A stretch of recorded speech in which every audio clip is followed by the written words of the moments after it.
All right, ready to dive into something that'll really get those brain cells firing. Oh, I'm always up for a good mental workout. Perfect, because today we're tackling solipsism. Solipsism, huh? That's a deep one. Yeah, we're going deep. We're talking about the idea that maybe, just maybe, your mind is the only thing that truly exists. Whoa, hold on. Like everything else is just what? An illusion? That's the basic idea. We're going to be using a book called Why Solipsism Matters by Sami Pihlström as our guide. Dory will unpack it all in a way that hopefully makes some sense. Makes sense, yeah. I'm already intrigued. It's interesting, solipsism isn't just some abstract philosophical theory. Right. It feels very real when you really start thinking about it. It gets to the core of how we relate to other people, the world around us, even our own mortality. Big stuff. Absolutely. It makes you question pretty much everything you take for granted about reality.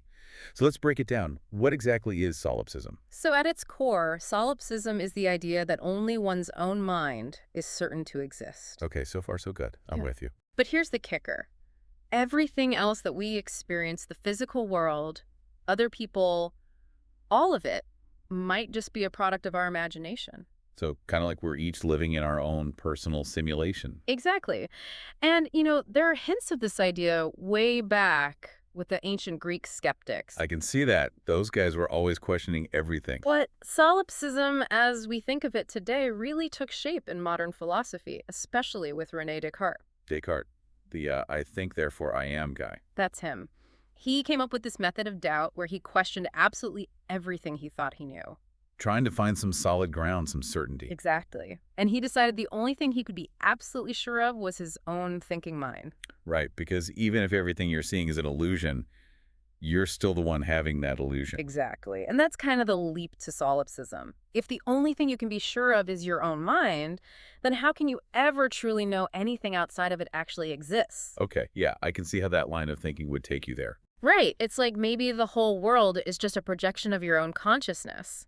That's heavy stuff. And the book, Why Solipsism Matters, argues that there are actually different types of solipsism, right? Right. It's not just one big, scary idea. Pihlström breaks it down into some key categories. Yeah, makes sense. Gives a rundown. What are some of the different flavors of solipsism? Okay, so one type is called metaphysical solipsism. And this one says that your experiences actually are reality. There's no separation. So what I perceive is all that exists. No objective reality beyond my mind. Pretty much. Then you've got epistemological solipsism. This one is less about what is and more about what we can know. Okay, I'm listening. Epistemological solipsism says, look, we can only be certain of what's going on inside our own minds. We can never truly know if there's anything out there that matches up with our perceptions. So even if there is a world out there, we can never be 100% sure about it. Right, like what if our senses are deceiving us? What if it's all just some elaborate trick? That's where Descartes' famous deceiving demon idea comes in. Yeah. Exactly. He was like, what if there's some powerful being out there messing with our minds, making us experience a totally false reality? Talk about a mind trip. That definitely has some Matrix vibes. For sure. And this gets to why solipsism matters, even today. Because if it's true, then what are we even doing here? Yeah, it kind of throws everything out the window, doesn't it? Morality, relationships, even just getting out of bed in the morning. Exactly. So Pihlström's book is saying, hey, let's not just dismiss solipsism as some wacky idea.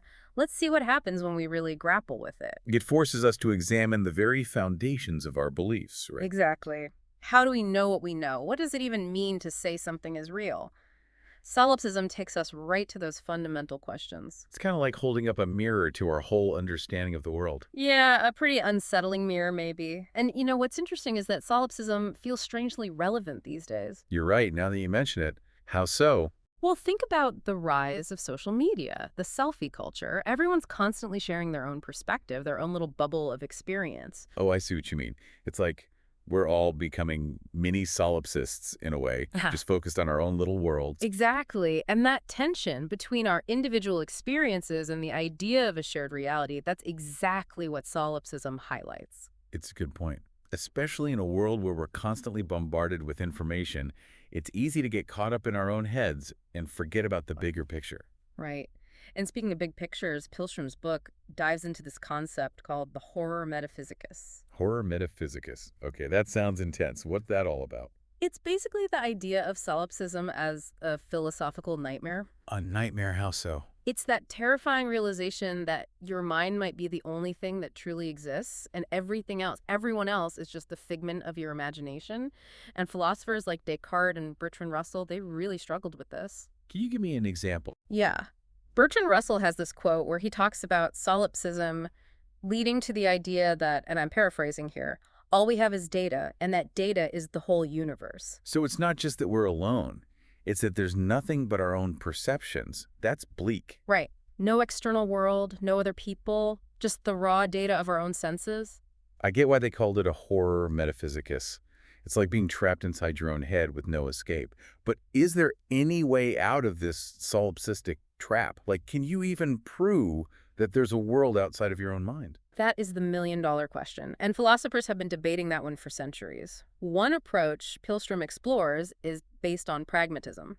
Okay, remind me, what's pragmatism all about? It's a philosophical approach that basically says, hey, let's focus on what works rather than getting bogged down in abstract ideas about truth. So less theory, more practicality. Got it. Right, so the pragmatic argument against solipsism is like this.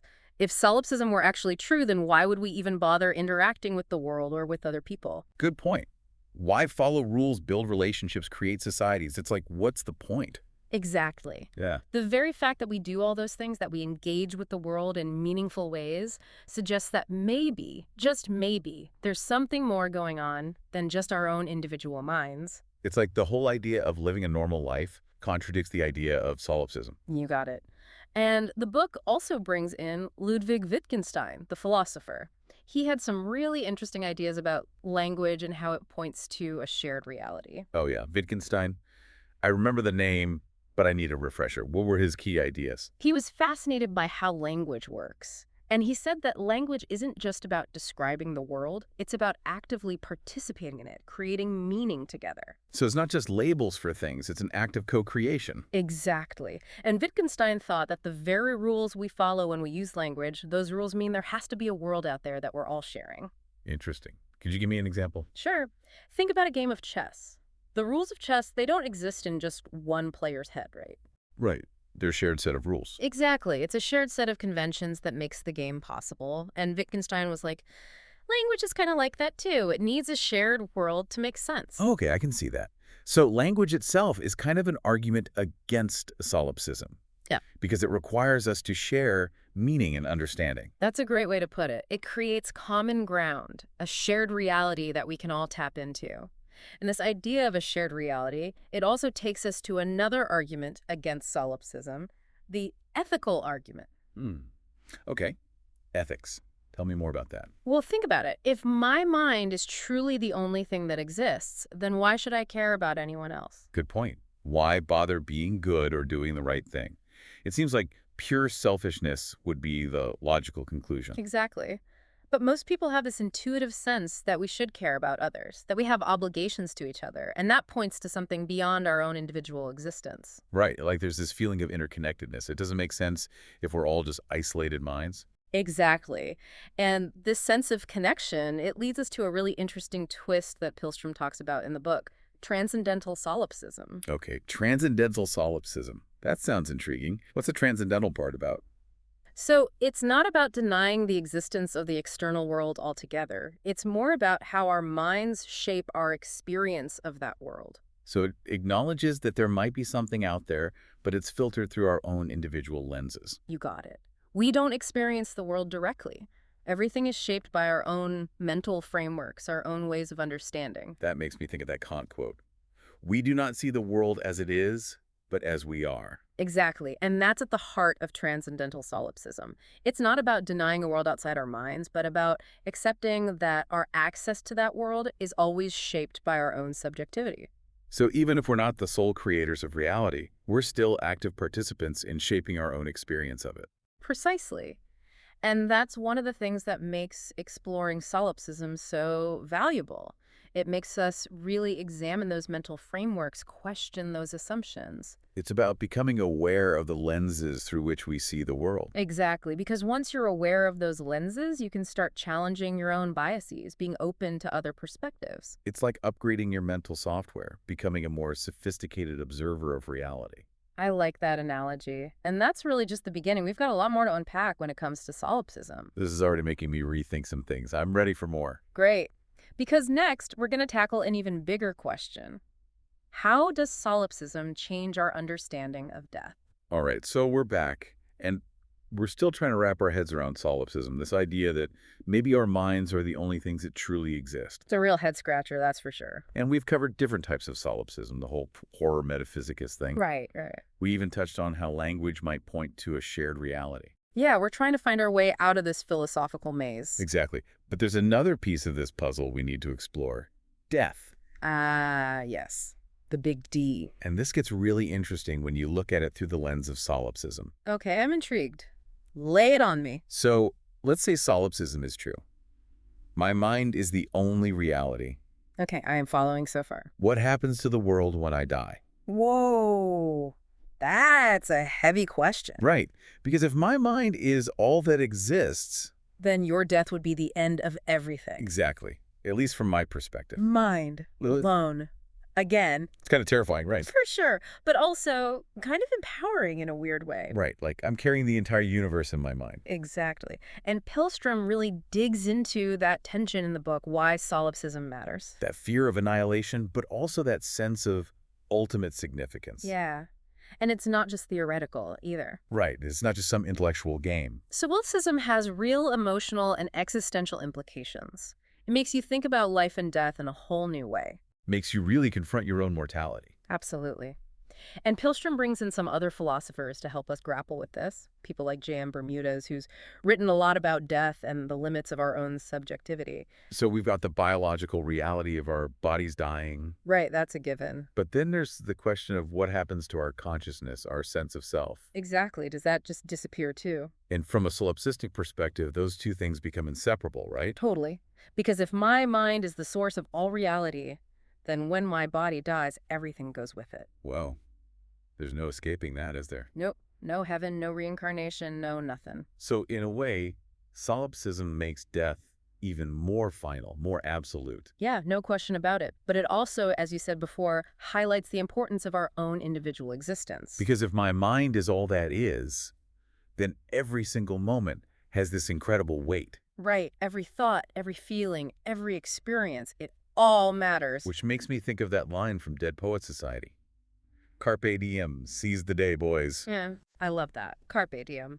Solipsism might be terrifying, but it also reminds us to live in the present. Totally. Make the most of the time we have, right? Exactly. And I think that's one of the big takeaways here. Even if we end up rejecting solipsism as a philosophy, It still forces us to think about how we're living our lives. it encourages us to appreciate the beauty of life, to connect with others, to find meaning in our experiences. So even in the face of this potentially bleak worldview, there's still a message of hope. I think so, definitely. And it brings us back to that idea we talked about earlier, the will to believe. Oh yeah, William James. The idea that sometimes we have to choose to believe in something, even without absolute proof. Exactly. And in the context of solipsism, that means choosing to believe in the reality of other people, in the meaningfulness of our actions, even in the face of death. It's like making a conscious decision to believe in a world that's bigger than just ourselves. Right. A world that's full of connection, purpose, love, even if it means taking a leap of faith. So even if we can't logically prove that solipsism is wrong, we can choose to live as if it isn't. That's beautifully put. And I think that choice, that act of believing, can lead to a more fulfilling way of being in the world. It's like we're presented with two options. Retreat into the isolation of our own minds, or choose to reach out and connect with something larger than ourselves. And honestly, I think that choice is something we face every day, even if we're not consciously thinking about solipsism. That's a good point. It's like solipsism is a philosophical extreme, but it highlights something very real about the human experience. Right. We can get so caught up in our own thoughts and feelings that we forget about the people around us. Yeah, it's like we fall into this kind of everyday solipsism without even realizing it. Exactly. And so maybe the real challenge isn't just about refuting solipsism as an idea. But about actively fighting against that tendency towards self-centeredness. I think that's a great way to put it. It's about cultivating a more ethical awareness, being more present, more compassionate. Yeah, it's about making a conscious effort to step outside of our own heads and engage with the world in a more meaningful way. And that's something we can all work on, regardless of whether we buy into solipsism or not. Absolutely. So where do we go from here? We've explored the implications for death, the nature of reality. What other dimensions of solipsism are we going to dive into? All right, so we're back for the final part of our deep dive into solipsism. It's been a wild ride, hasn't it? It really has. We've gone deep into the idea that our minds might be the only things that exist, how that affects our understanding of death. Yeah, we've covered a lot of ground. But there's one more piece of this puzzle we need to explore. Okay, what's that? The ethical dimension of solipsism. Ah, right. Ethics. Because if you take solipsism seriously, it really messes with how we think about morality, responsibility, all that. Yeah, I can see that. It's like, if the world is just my own private movie, why should I care about anyone else? Exactly. That's the big question. It seems like solipsism would just lead to pure selfishness, right? It's hard to see how you get around that. Right. How can we even talk about ethics if only my mind is real? It's a tough one. So how does the book tackle this? Well, one thing Pihlström explores is this idea of, get this, ethical solipsism. Ethical solipsism. Okay, that sounds like a contradiction in terms. I know, right? But it's basically the idea that you might act as if you're the only truly ethical being, even though you can't know for sure about other minds. So you're creating a moral code based on the assumption that everyone else is just like a background character in your story. Kind of, yeah. It's a weird thought experiment, but it raises questions about whether true altruism is even possible in a solipsistic world. Right, because if you're the only one really experiencing things, can you truly care about anyone else? That's the dilemma. It makes me think about existentialism. Like Sartre's idea that we're radically free and responsible for our choices. Oh, interesting connection. How so? Well, if we're always creating our own reality, even if it's just our own private reality, then we're also responsible for the ethical consequences of our actions. That's a great point. And yeah, Pihlström definitely brings in those existentialist ideas. But the book goes beyond just ethical solipsism, right? Right.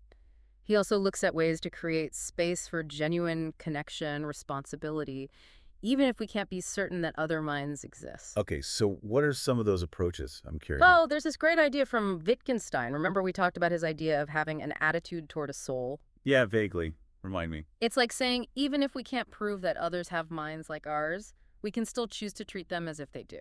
So it's about a shift in perspective, acknowledging the inherent worth of other people. Exactly. Regardless of whether we can fully grasp their inner world. It's about recognizing their humanity, even if we can't be 100% sure they experience things the way we do. Right. And that has ethical implications. It means treating others with respect, empathy, compassion. Because our actions impact them, whether or not we can fully understand their experience. Exactly. And it challenges that solipsistic idea that we're all just isolated individuals trapped in our own heads. It's like saying connection is a choice we make, not just a fact we discover. Yeah, I like that.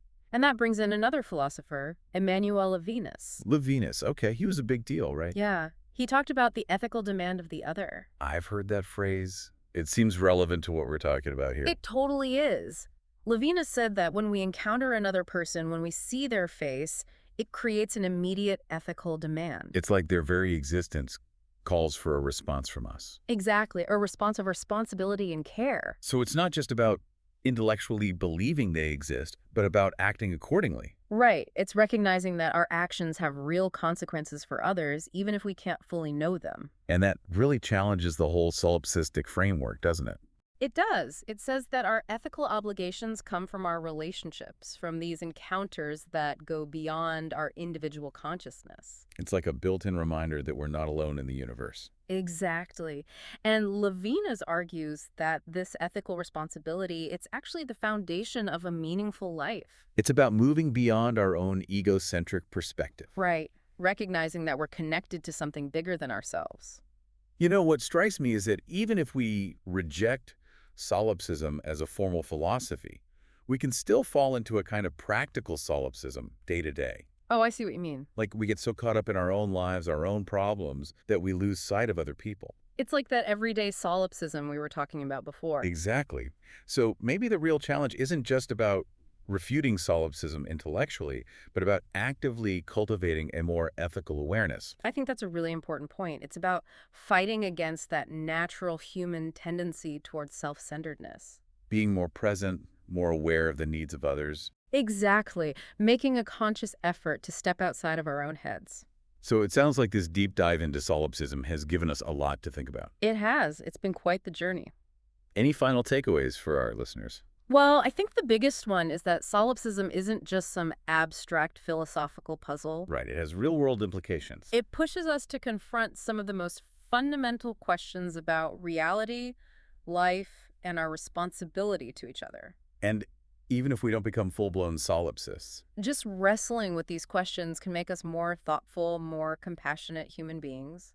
it encourages us to examine our own assumptions, be more open to different perspectives. And ultimately, to approach our relationships with a greater sense of empathy and understanding. It's like saying, even if we can't prove for sure that we're not alone in the universe, we can choose to live as if we're not. And that choice, that act of faith and connection and shared experience, might be the most important one we make. This deep dive has definitely given me a lot to ponder. Thanks for joining us on this exploration of solipsism. And until next time, keep questioning, keep exploring, and remember to look beyond the boundaries of your own mind.